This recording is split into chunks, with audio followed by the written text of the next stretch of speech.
नमस्कार दोस्तों, स्वागत है आप लोगों का हमारे चैनल मैथ्स विथ मिलन में।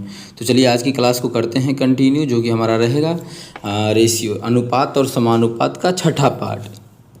कुछ क्वेश्चन आप लोगों को डिस्प्ले पे भी हो रहा होगा, सो वो आप लोग देख सकते हैं। एनटीपीसी का पूछा गया क्वेश्चन है, प्रीवियस क्लास में अगर नहीं देखें तो जाके देख सकते हैं, वो आप लोगों को हम देख सकते हैं। एएलपी सीबीटी 2 मतलब बेहतरीन से बेहतरीन क्वेश्चन, मतलब जो भी लेटेस्ट क्वेश्चन है सभी करवा चुके हैं। ये पार्ट 1 था, पार्ट 2, पार्ट 3, पार्ट 4, ये सभी करते करते हम लोग अपना पार्ट जो है, अभी हम लोग कौन सा पार्ट कर रहे हैं, पार्ट 6 कर रहे हैं।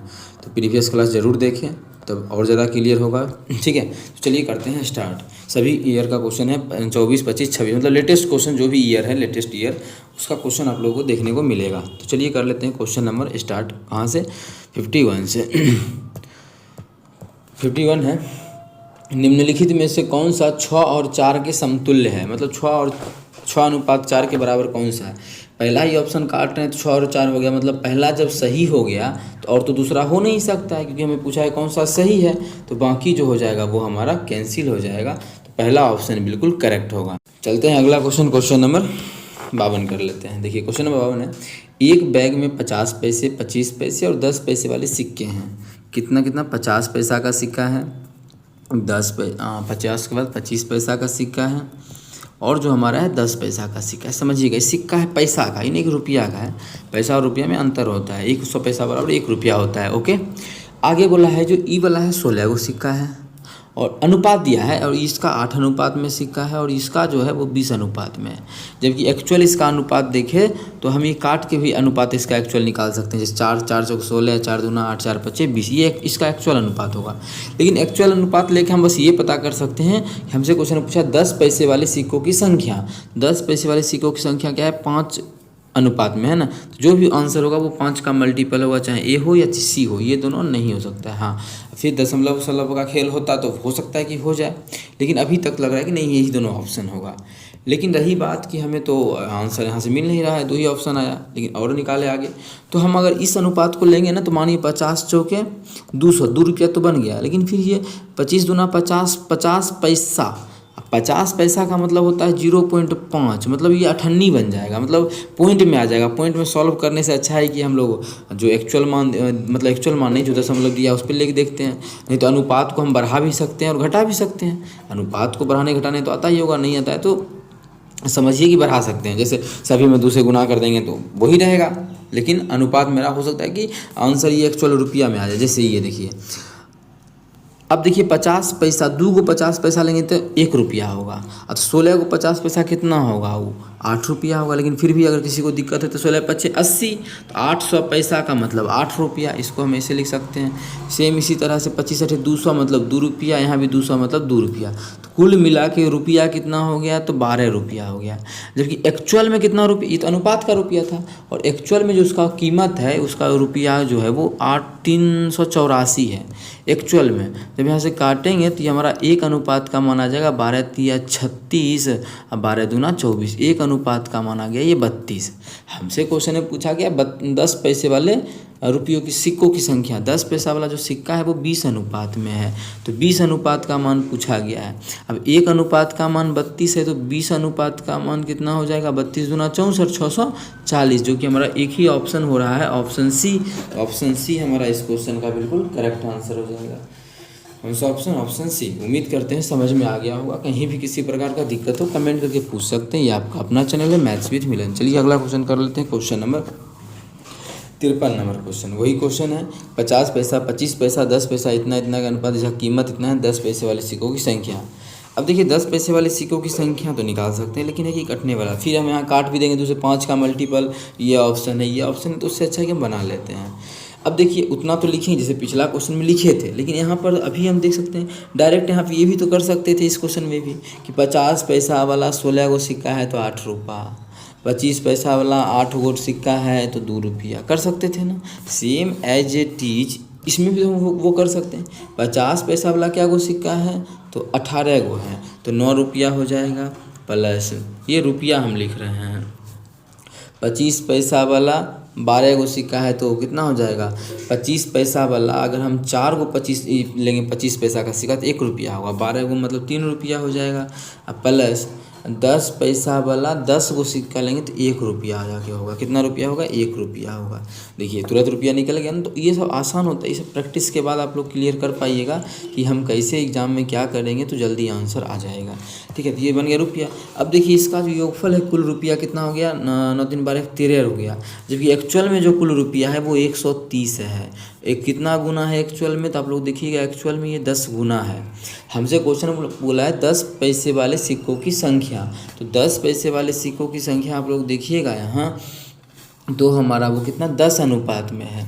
1 अनुपात का मान आ गया 10, तो 10 अनुपात का मान कितना हो जाएगा? तो वो 100 हो जाएगा।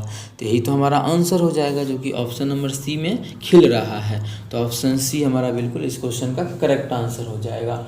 उम्मीद करते हैं क्लियर होगा। कहीं भी किसी प्रकार का दिक्कत हो मेरे भाई तो पूछ सकते हो आप लोग। क्वेश्चन नंबर देखो, बेहतरीन क्वेश्चन है। ऐसा क्वेश्चन एएलपी हो, जेई हो, टेक्नीशियन हो, देखिए एनटीपीसी ग्रेजुएट लेवल का हो या अंडर ग्रेजुएट लेवल का हो, सभी लेवल के एग्ज़ाम में आता है, देखने को मिलता है आप लोगों को। तो घबराना बिल्कुल नहीं है। आप लोग को हम बेहतरीन से बेहतरीन कॉन्सेप्ट बताएंगे। बता भी चुके हैं, क्लास 10th वाला तरीका नहीं बनाना है, बेहद वाहियात तरीका है वो।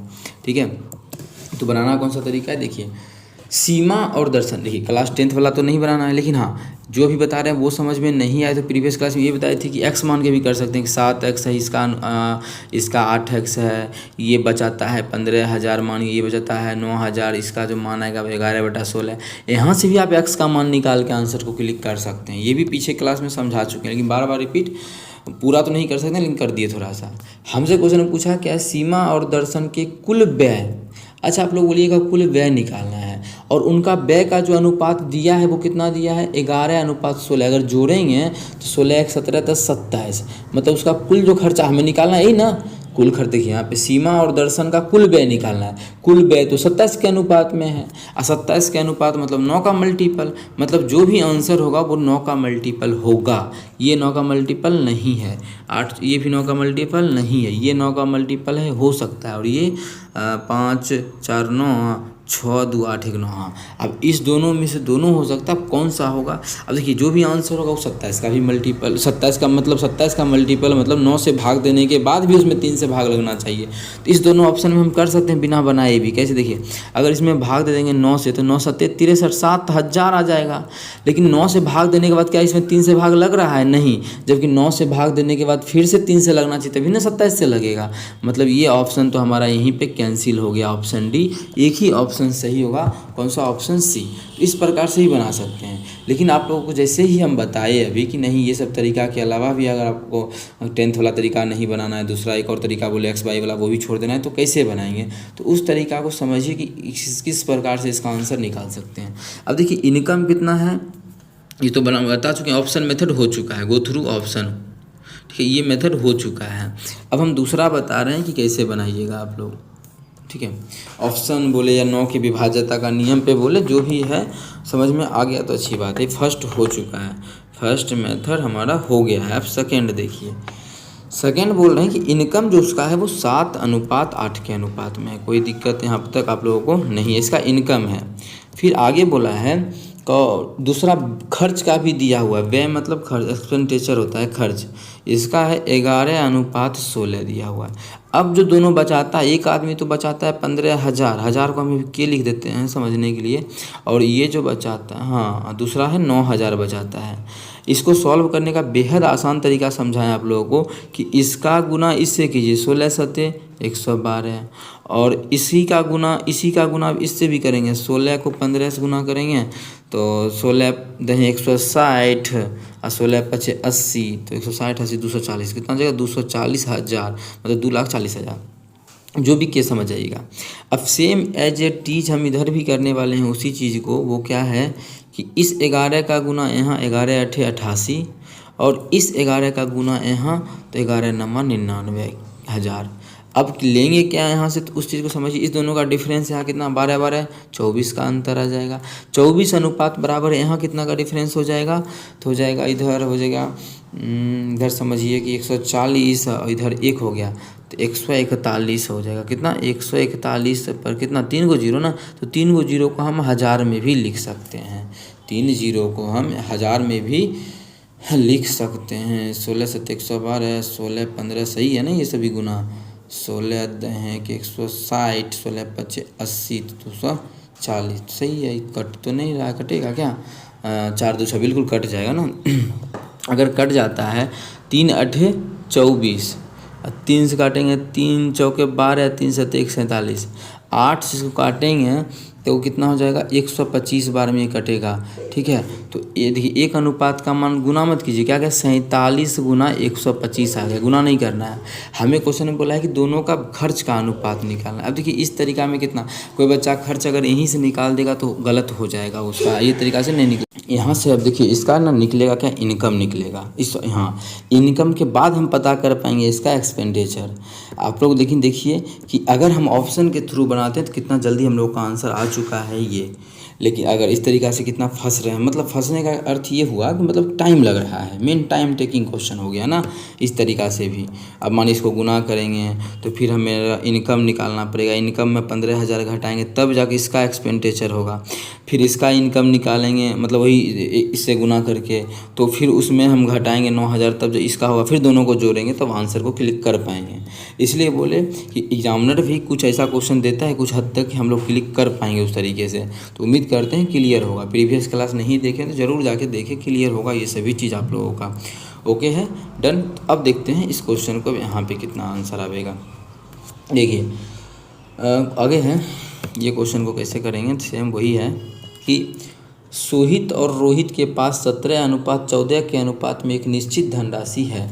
कौन कौन है, सोहित है और रोहित है। इसको हम छोटा कर लेंगे क्वेश्चन को, लेकिन पहले समझिए। सोहित है और रोहित है, इसके पास जो इनकम है वो कितना 17 और 14 के अनुपात में है। वे अपनी धनराशि इतना के अनुपात में पुस्तक खरीदने पर खर्च करता है। ये तो इनकम था इसका। अब एक्सपेंडिचर खर्च कितना कर दिया ये कि अच्छा काट सकते हैं इसको, 4 तिया 12 या 4 दूना 8, तो इसके पास जो बचा है खर्च वो कितना 3:2 के अनुपात में बचा है। कितना 3:। ठीक है, तो अब देखिए इस क्वेश्चन को अगर हम करते हैं, आगे बोला है उनके पास प्रत्येक के पास 3,392 रुपये बचता है। अब देखिए इसके पास कितना बच गया है, दोनों के पास सेम बचता है। इसके पास भी 3,392 रुपया बचा और सेम इसके पास भी बचेगा 3,392 रुपया। कोई दिक्कत यहाँ तक नहीं होना चाहिए। हमें क्वेश्चन में पूछा क्या है उस पर फोकस कीजिए। पूछा है कि सोहित के पास आरंभ में कितनी धनराशि थी। सोहित के पास तो 17 अनुपात में था, मतलब जो भी आंसर होगा वो 17 का मल्टीपल होगा, बिना इतना लिखे। ये 17 का मल्टीपल नहीं है या फिर है, चेक कर लेते हैं। 17 चौके 52, 17 25, 17 तिया 51, 17 चौके 68, 17 चौके 68, तो 68 4 और 0, 17 के 17 दूना 34 6। हाँ, ये इसमें भाग लग रहा है 17 से, तो ये आंसर हो सकता है। अब आगे देख लेते हैं। अब देखिए जब 8 और 10 का अंतर है इसमें, तो ये तो होगा नहीं। और इस दोनों में कितने का अंतर, इस दोनों में अगर देखें तो 56 कितना 8 7 56 8 7 56 8 6 48 का दोनों का अंतर है।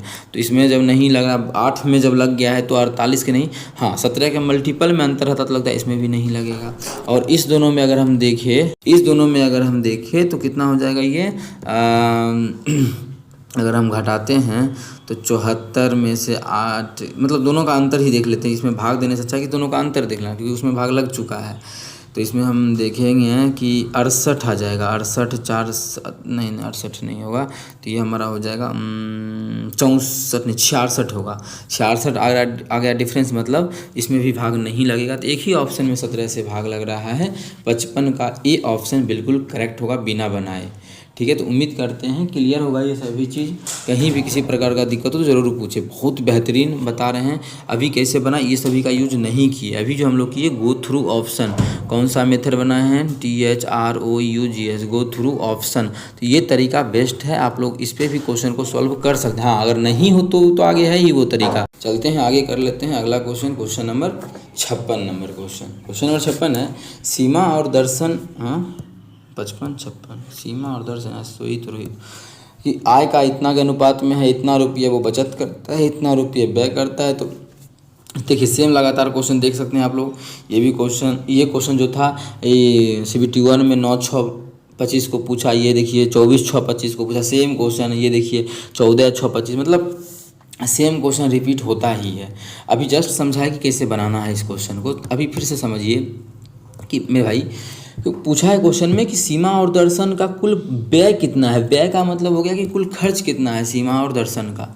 जब सीमा और दर्शन का कुल खर्च जानना ही है इसे, तो मैं बोल रहा हूँ कि उसका खर्च तो इसी अनुपात में, जब दोनों को जोड़ेंगे तो 9 दूनी 11 है, 31 की अनुपात में, मतलब जो भी आंसर होगा वो 31 का मल्टीपल होगा ना 31 का। क्यों? क्योंकि इसका खर्च हमें पूछा है, खर्च 31 आया, 31 के अनुपात में जो भी आंसर होगा वो 31 का मल्टीपल होगा। तो ऑप्शन के थ्रू चेक करना ज़्यादा सही रहेगा बनाने से ज़्यादा। अब देखिए क्या ये ऑप्शन 31 का मल्टीपल, इसको चेक करना है। तो 31 का 31 इधर हो गया हमारा 31 1 32 11 111 31 हमारा 37 का मल्टीपल है भी, ये तो नहीं है ये, ठीक है, तो गलत हो गया, मतलब पहला ऑप्शन तो हमारा पहले ही कट गया इसी प्रकार से। अब दूसरा देखते हैं 31 का, नहीं तो सिर्फ हमें जीरो छोड़ के इसको चेक करना है। 31 का 31 ये कर देंगे 10 और 8 आ जाएगा, 31 दूना 62, 31 तिया कितना हो जाएगा 93, 93 7 8 7 15, 155, 31 25, हाँ ये 31 का भाग हो रहा है तो ये आंसर हो सकता है। अब हमें बचा इसका 31 का भाग, 18 जब नहीं हुआ तो 21, ये अब 21 नहीं हुआ, 3 का अंतर ये हो जाएगा हमारा कितना 11, सॉरी 10 और 8, ये भी नहीं होगा, ये भी हमारा 31 का मल्टीपल नहीं होगा। अब इसका बचा चेक करने का, तो इसको जब चेक करेंगे तो हो जाएगा 11 और 2 112, और इसमें 4 से गुना करेंगे तो 4 और 4 तिया 12, नहीं ये हमारा नहीं हो रहा है। मतलब कोई भी ऑप्शन, एक ही ऑप्शन हमारा मैच किया, ऑप्शन बी, तो ऑप्शन बी इस क्वेश्चन का बिल्कुल करेक्ट हो जाएगा। आप लोग देख सकते हैं कि किस प्रकार से निकाल रहे हैं बिना ज़्यादा मेहनत की, ये भी गलती होगी। हाँ एक ही ऑप्शन बी हमारा 56 का बिल्कुल करेक्ट होगा। तो बहुत ही बेहतरीन तरीक़ा से अगर सॉल्व करवाते हैं, तब बस आप लोगों को भी ध्यान देना है कि किस प्रकार से आंसर निकलेगा इस सभी क्वेश्चन का, ठीक है। सभी चीज़ आप लोगों के सामने है, बस आप लोगों को एग्ज़ाम में परफॉर्म करना है अच्छे ढंग से। चना और मटर क्वेश्चन है, चना और मटर के बाज़ार का मूल्य है इतना, ठीक है। बाज़ार का जो उसका रेट है, वो है 2:5 के अनुपात में। आगे हमें इस क्वेश्चन में बोला गया है कि जो उपभोग करता है भोक्ता, उसके द्वारा उसका जो मात्रा है वो 4:, कंज्यूम, सी लिख देते हैं, कंज्यूम जो किया गया है वो 4:3 के अनुपात में किया गया है। तो चना और मटर पर किए गए खर्च का अनुपात, अच्छा पहले हम चना ही लिखे हैं, सी से चना, CHAN चना, और मटर का MAT मटर। हमें पूछा है इसका खर्च का, तो खर्च में क्या होगा, दोनों को गुना कर देंगे, मानिए रेट कितना है, कंज्यूम कितना कर रहे हैं, गुना करेंगे तो रेट आ जाएगा, 4 दूना 8, 5 तिया 15, तो ये हो जाएगा 8:15, जो कि ऑप्शन नंबर सी में है। देखिए ग्रेजुएट लेवल में आया हुआ है, तो NTPC के अंडर ग्रेजुएट माना क्या है, बहुत आसान बात है ये सभी क्वेश्चन आना। अब ग्रेजुएट लेवल में इतनी की भारी क्वेश्चन है, तो वहाँ ग्रेजुएट में आ गया तो नहीं आएगा, अंडर ग्रेजुएट नहीं आ सकता, ये सभी क्वेश्चन बहुत ही बेहद आसान क्वेश्चन है, तो इस प्रकार से आप लोग बना सकते हैं। चलते हैं अगला क्वेश्चन हम लोग कर लेते हैं, क्वेश्चन नंबर 58। ज्वार और चने के बाज़ार का मूल्य, वही क्वेश्चन है, 2:5 है। एक परिवार का उपभोग जो करता है वो 4:7 के अनुपात में करता है। ज्वार और चना का व्यय का क्या हो जाएगा, इसका 8 4 7 5 35, तो 8:35, option C is the correct answer, ठीक है। Option C is the correct answer of this question, इसका सी बिल्कुल करेक्ट होगा। उम्मीद करते हैं क्लियर होगा। चलते हैं अगला 59 कर लेते हैं। 57 और बी का तृतीयानुपाती सी है। अब तृतीयानुपाती क्या होता है, कैसे निकलता है, वो सभी चीज़ें समझा चुके हैं, फिर भी अगर आप लोग नहीं समझे हैं तो देखिए तृतीयानुपाती थर्ड प्रोपोर्शन जो निकालते हैं, तो हमें पूछा है क्या, इतना का थर्ड प्रोपोर्शन सी है, मतलब सी बराबर होगा, थर्ड प्रोपोर्शन क्या होता है, जो बात बोला है दूसरा संख्या का स्क्वायर में भाग कर देते हैं पहला संख्या से, ये हो गया थर्ड प्रोपोर्शन। आगे बोला है यदि बी पहली 3 समप्राकृत संख्याओं का योगफल है। बी के बारे में जो बोला है, बी जो है वो पहली 3 समप्राकृत संख्या, पहली तो एक 2 हो जाएगा, 4 हो जाएगा, 6 हो जाएगा, तो कितना हो जाएगा 4 2 6 4 12 हो जाएगा इसका, मतलब सी बी का मान आ गया, तो सी का मान पूछा है तो रख देंगे। तो यहाँ कितना हो जाएगा, अगर हम यहाँ रखते हैं तो हो जाएगा 12 गुना 12, और बटा हो जाएगा यहाँ पे 57, 19 3 चौके 12, 19 तिया 57, 12 चौके 48, तो 48/19 आ जाएगा। अब इसको भाग करेंगे तो हमारा जो मान आ जाएगा 19 दूना 38, 2 पॉइंट आएगा, 2 पॉइंट यहाँ नहीं है, यहाँ नहीं है, यहाँ नहीं, एक ही ऑप्शन में 2 पॉइंट है, तो ऑप्शन हमारा ए बिल्कुल करेक्ट हो जाएगा। उम्मीद करते हैं क्लियर होगा। बहुत ही बेहतरीन ढंग से आप लोगों को हम सभी क्वेश्चन करवा चुके हैं। अब एक क्वेश्चन आज की क्लास का बचा है, क्वेश्चन नंबर 60। इतना दे दिया है, ठीक है, तो इतना क्या दिया, तो इसको कैसे बनाते हैं, अंदर को अंदर से गुना करते हैं, बाहर को बाहर से, मतलब ए सी बराबर हो जाएगा हमारा, ए सी बराबर हो जाएगा b²। आगे बोला है कि c बराबर 4a है, तो a गुना c का मान 4a रख देंगे बराबर b², b का मान 10 दिया है, तो मतलब 100 हो जाएगा। कोई दिक्कत यहाँ से नहीं है। ऐसे इसको काटेंगे तो 25 बार में कटेगा, ठीक है, तो a² बराबर 25, तो a बराबर जो हमारा आ जाएगा वो 5 आ जाएगा, a का मान 5 आ जाएगा। हमें पूछा है c का धनात्मक मान बताइए। अब c का मान निकालना है, तो c हमारा क्या था, c तो 4a के बराबर था, तो c बराबर 4 और a का मान 5 आया है, तो 4:5 जो हो जाएगा वो 20 हो जाएगा, ऑप्शन बी। तो ऑप्शन बी आंसर हो जाएगा इस क्वेश्चन का। उम्मीद करते हैं क्लियर होगा। कहीं भी किसी प्रकार का दिक्कत हो कमेंट करके पूछ सकते हैं। अब नेक्स्ट क्लास में मिलेंगे, जो कि जिसमें हम पार्ट 7 करने वाले हैं। ये सभी क्वेश्चन का सॉल्यूशन आप लोगों को पार्ट 7 में मिलेगा। अगर आप चाहते हैं तो होमवर्क के रूप में इसका आंसर कर सकते हैं। ये देखिए CBT 1 का है, और ये CBT 1 का ये भी क्वेश्चन है, तो आया हुआ क्वेश्चन है। टेलीग्राम पर ज्वाइन कीजिए, PDF मिल जाएगा। अभी नहीं मिला, एग्जाम दे ही देंगे अब, क्योंकि है क्या कि नहीं हो पाता उतना, मतलब सभी एक ही समय पे वीडियो बनाना और PDF डालना, वैसे हम डाल देंगे। तो उम्मीद करते हैं क्लियर होगा। चलिए मिलेंगे नेक्स्ट क्लास में। Thank you.